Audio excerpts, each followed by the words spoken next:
BioShock was groundbreaking in many regards when it released in 2007, though fundamentally it shared many consistencies with Irrational's System Shock series. What elements of System Shock translated into BioShock, and what was refined, altered, and innovated upon to create the world of Rapture? Let's take a look at the long road from System Shock to BioShock.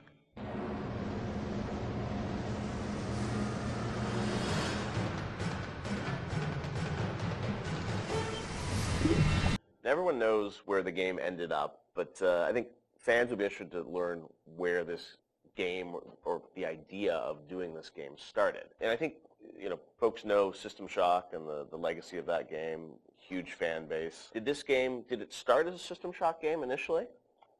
No, I mean, because we didn't have the rights to that, Yeah. right? We kind of felt that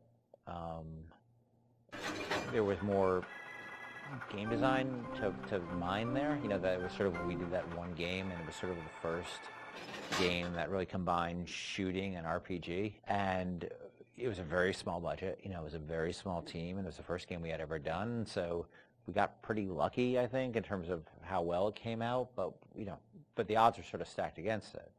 And the team, was really enthusiastic about doing a game like that.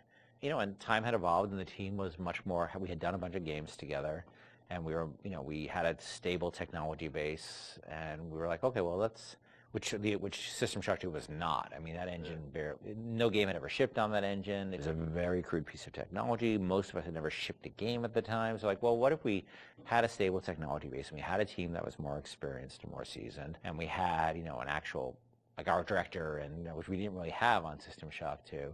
What could we do? And so I think there was a lot of enthusiasm in the team to really try to do a more mature version of that kind of game.